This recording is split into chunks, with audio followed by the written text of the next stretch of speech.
जय हिंद साथियों, स्वागत है आपका नीडी जीएस पर। मैं हूं अमरजीत सिंह और आप हैं मेरे साथ एक ऐसे सेशन पर चर्चा करने के लिए जिसमें आज के सेशन में हम लोग चर्चा करेंगे कि भारत के 3 पड़ोसी देश अफगानिस्तान, पाकिस्तान और ईरान आपस में लड़ रहे हैं। और पाकिस्तान के रीजन में देखें तो इसका जो खमियाजा है डायरेक्टली चाइना को भुगतना पड़ रहा है। क्यों भुगतना पड़ रहा है, क्या है आज का मुद्दा, इस पर आज लोग हम चर्चा करेंगे। क्यों लड़ रहे हैं ये तीनों देश, इस पर चर्चा करेंगे। इससे पहले कि सेशन में हम लोग आगे बढ़ें, प्लीज़ इस चैनल को आप लोग सब्सक्राइब करके बेल आइकन को हिट कर लीजिए, क्योंकि काफ़ी ज़्यादा दोस्तों हमें मेहनत लगता है, अलग अलग जगह से कंटेंट को लेकर आते हैं, तब जाकर हम आपके तक पहुंचा पाते हैं। सो प्लीज़ इस चैनल को सब्सक्राइब कीजिए और बेल आइकन को भी हिट कीजिए। चलिए चलते हैं सेशन में आगे। देखिए, हमारे पड़ोसी देश अफगानिस्तान, पाकिस्तान और ईरान, ये 3 देश को गोल्डन क्रेश कहा जाता है। क्यों कहा जाता है? क्योंकि यहाँ पर काफ़ी ज़्यादा मात्रा में कहीं ना कहीं अफीम की खेती की जाती थी, आज भी की जाती है। लेकिन जब से अफ़गानिस्तान में तालिबान सत्ता में आया है, तब से वहाँ पे अफीम की जो खेती है बैन कर दी गई है। और अफ़गानिस्तान में जब खेती हुआ करती थी ये अफीम की, तो वहाँ से ही इनडायरेक्टली कहीं ना कहीं भारत में इसकी काफ़ी ज़्यादा मात्रा में स्मगलिंग होती थी। और इस पंजाब में आप देखेंगे कि वहाँ के जो युवा हैं काफ़ी ज़्यादा नशे के गिरफ्त में आ चुके थे, पड़ चुके थे, और उनका भविष्य जो है काफ़ी ज़्यादा बर्बाद हो रहा था। और वहाँ के जो पेरेंट थे वो सरकार से ये गुहार लगा रहे थे कि प्लीज़ आप कैसे भी करके इसे बैन कीजिए, क्योंकि हमारे जो लड़के हैं वो काफ़ी ज़्यादा नशे के गिरफ्त में पड़ रहे हैं और उनका भविष्य बर्बाद हो रहा है। खैर, ये बैन हुआ अफ़गानिस्तान में और इसका जो है असर कहीं ना कहीं हिंदुस्तान में भी देखने को मिला। वहाँ पे जो काफ़ी ज़्यादा नशे के गिरफ्त में थे लोग जो पड़े हुए थे, उन पे भी असर इसका देखने को मिला कि वो अब धीरे धीरे वापस जा रहे हैं, नशे गिरफ्त से बाहर निकल रहे हैं। अब आगे देखते हैं कि ये तीनों देश आपस में क्यों लड़ रहे हैं, पाकिस्तान, अफ़गानिस्तान और ईरान। तो अब पाकिस्तान में देखें तो एक संगठन है TTP, तहरीक तालिबान पाकिस्तान। जैसे कि अफ़गानिस्तान में तालिबान है, ठीक सेम उसी प्रकार से पाकिस्तान में भी एक आतंकवादी संगठन है जिसका नाम है TTP।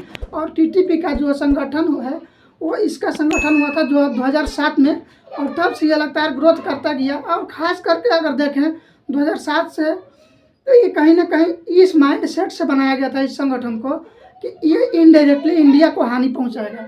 तो साफ देखिए, कितना भी आपका बेहतरीन मित्र हो, आप कितना भी बेहतरीन उनके साथ व्यवहार कर लीजिए, कितना भी महंगा वाला दूध पिला लीजिए, वो उगलेगा तो जहर ही।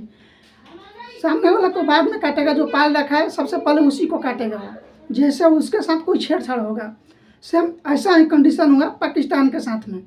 पहले इन्होंने तो पाल रखा था इंडिया के लिए, जब न जब देखें तो इंडिया के बॉर्डर एरिया में घुसा देता था, और काफ़ी ज़्यादा हमें अपने सैनिकों को शहादत देनी पड़ी इन लोगों के चक्कर में। अब इसका खमियाजा डायरेक्टली देखें तो पाकिस्तान को भुगतना पड़ रहा है, और इनडायरेक्टली और डायरेक्टली दोनों तरीके से चाइना को भुगतना पड़ रहा है। वो कैसे? तो तहरीक तालिबान पाकिस्तान जो है ये बोलता है कि पाकिस्तान में लोकतंत्र नहीं रहेगा, यहाँ आएगा शरिया कानून और तालिबान का शासन होगा। सेम उसी प्रकार से जैसे कि अफ़गानिस्तान में तालिबान का शासन है। और दूसरे साइड में देखें तो चाइना पाकिस्तान मिलकर एक सड़क का निर्माण किया है जिसका नाम है CPEC। वो भारत के एक क्षेत्रीय POK, जो कि अभी पाकिस्तान ने उस पर कब्जा कर रखा है, उस क्षेत्र से होकर इन्होंने एक CPEC बोल कर सड़क बनाया। CPEC नाम से चाइना पाकिस्तान इकोनॉमिक कॉरिडोर से उस सड़क को भी TTP ने क्षति पहुंचाया। और दूसरी साइड में देखें तो ग्वादर बंदरगाह जो है वहाँ पर भी इन्होंने क्षति पहुंचाया। और जहाँ जहाँ पर ये चाइना का लोग को देखते हैं काम करते हुए, तो उन्हें डायरेक्टली क्षति पहुंचाते हैं, मार पीट कर या तो वापस भगा देते हैं या तो जहन्नुम में पहुंचा देते हैं। दो में से कोई एक काम ये लोग कर देते हैं। तो दूसरी साइड में देखा तो ये इंडिया के लिए हम लोग मतलब इस चीज़ से खुश नहीं है, क्योंकि हम लोग इंसानियत को, वैश्विक को लेकर चलते हैं। वैश्विक परिवार को हम लोग मानते हैं कि पूरा विश्व एक परिवार है। खैर, ये कहीं ना कहीं पाकिस्तान के लिए भी सही नहीं है, और इंडिया को भी इस बात पर खुश नहीं होना चाहिए। लेकिन ये लोग तो खुश थे उस टाइम काफ़ी, जो अभी इन्होंने ऐसा सांप पाल लिया था कि चलिए ये तो इंडिया को ही बर्बाद करेगा। खैर, इंडिया तो अपने को लेकर आगे निकल गया, विश्व पटल पर। आज इंडिया का क्या महत्व है आप लोग देख सकते हैं कि साथ साथ लोगों को फांसी के फंदे से दूसरे देशों से भी उठा के मतलब बचा कर लाया, वापस लाया, वहाँ के जेल में भी नहीं रहने दिया। ये भारत की मजबूती को दर्शाता है कि भारत आज किस जगह पे खड़ा है, कितना मजबूती से खड़ा है, इस चीज़ को ये दर्शाता है। ये डिप्लोमेटिक जीत को भी दिखाता है कि भारत का आज क्या वैल्यू है विश्व में। खैर इन लोगों को तो इंडिया जो है, खास करके पाकिस्तानियों को इंडिया जो है इग्नोर ही कर दिया साफ। तो एक टाइम था जब ये मुद्दा हुआ करता था कि पाकिस्तान पाकिस्तान हमेशा ये चुनाव में मुद्दा बना करता था, लेकिन आज चुनावी मुद्दा ये है ही नहीं। चुनावी मुद्दा इससे साफ बाहर हट गया है। खैर इन तीनों का जब लफड़ा होता है तो पाकिस्तानी वाले जो हैं वो अफ़गानिस्तान के सैनिकों को मार देते हैं। तब ये क्या करता है, अफ़गानिस्तान का जो है वो पाकिस्तान को मारता है, तो ये पाकिस्तान वाले जाते हैं और अफ़गानिस्तान को मार देते हैं। अब मारता कौन है, तो यही जो लोग हैं तहरीक तालिबान बोल के, यही लोग ऐसी हरकतें कर रहे हैं जिससे ये तो अपना मंसूबा पूरा कर रहे हैं, लेकिन इससे आम जनता को काफ़ी ज़्यादा नुकसान हो रहा है। नुकसान इस बेस पे हो रहा है कि इनका मंसूबा है वो पूरा हो ही नहीं सकता है, खास करके क्योंकि हर एक देश अब चाह रहा है डेमोक्रेटिक लाना, लोकतंत्र को लाना चाहता है।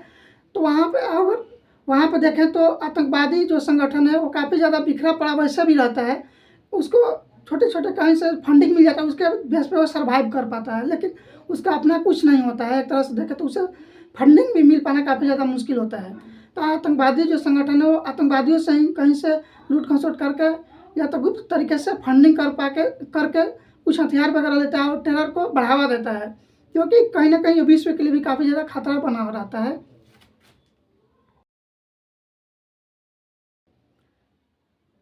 पाकिस्तान में एक आतंकवादी संगठन है टीटीपी, जिसका मतलब पूरा नाम होता है तहरीक तालिबान पाकिस्तान, और ये होता है पाकिस्तान के ऊपरी हिस्से में, निचले हिस्से में। और यहाँ पे एक संगठन है BLA बोले तो बलूचिस्तान लिबरेशन आर्मी। और ये क्या करता है कि इनका कहना है कि हम लाएंगे पाकिस्तान में शरिया कानून,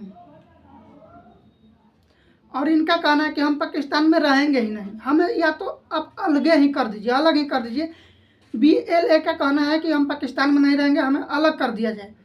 और सबसे बड़ी चीज़ देखिए तो चाइना और पाकिस्तान एक सड़क का निर्माण किया है अभी, CPEC बोल के, चाइना पाकिस्तान इकोनॉमिक कॉरिडोर, जो कि भारत के POK एक जगह है, अभी वो पाकिस्तान के कब्जे में है। वहाँ से होकर गुजरता है, पाकिस्तान ऑक्युपाइड कश्मीर से होकर गुजरता है। हालांकि इस पर भारत सरकार ने काफ़ी ज़्यादा मतलब विरोध प्रदर्शन किया था, विरोध जताया था, फिर भी ये सड़क बना। खैर अभी BLA जो है बलूचिस्तान लिबरेशन आर्मी, ये जहाँ भी पाकिस्तान के अंदर चाइनीज़ लोग काम करते हुए मिलते हैं, या चाइनीज़ जो भी प्रोजेक्ट होता है उसे या तो बर्बाद करते हैं या पूरी तरह से नष्ट करते हैं। दूसरी साइड में अगर देखें तो ये चाइनीज़ के जो भी इंजीनियर्स हैं या वर्कर्स हैं उन्हें धो के मतलब बढ़िया से साबुन लगा के धोते हैं। दूसरी साइड में अगर धोने से भी काम नहीं बनता है तो सीधे जहन्नुम के रास्ता तक भी जहन्नुम में भी पहुँचा देते हैं। खैर कहीं ना कहीं ये एक तरह से पाकिस्तान जो है दोहरे मोर्चे पर लड़ रहा है, खुद से ही, दूसरे से नहीं, खुद से ही ये लड़ रहा है। तो ये कहीं ना कहीं पाकिस्तान के लिए एक निगेटिव साइन भी है। एक तो अपने इकोनॉमी के लेकर लड़ रहा है, वो पाकिस्तान जो है अभी बैंकक्रप्ट की ओर जा रहा है। दूसरे साइड में अगर देखें तो अपने देश के ही अंदर आतंकवादी से लड़ रहा है, और यह आतंकवादी वही संगठन है जिसका निर्माण 2007 में हुआ था, और धीरे धीरे ये इतना मजबूत हो गया कि सीधे पाकिस्तानी आर्मी को ये टारगेट करता है। पाकिस्तानी आर्मी को जहाँ न जहाँ मार कर ख़त्म कर देता है, जहन्नुम पहुँचा देता है।